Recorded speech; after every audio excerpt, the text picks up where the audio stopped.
How to request a shift. Go to portal.axoneducation.com and log in to the student portal. Click on Clinicals and then Request Shift.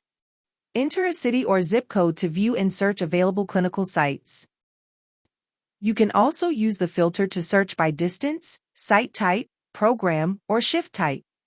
Browse the map or the cards located on the left to identify the site you would like to attend.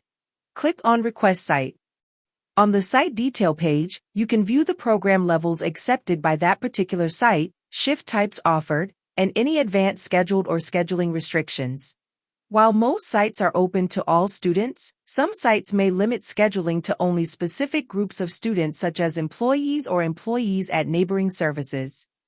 Note that some sites also utilize centralized scheduling. When requesting shifts at these sites, Axon will send a request to the specific site you select. However, the site may reassign you to any station or facility within this provider's service area. Click on Request Site.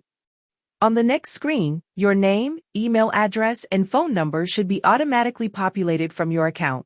Check the box next to the text message consent and select your program from the drop-down.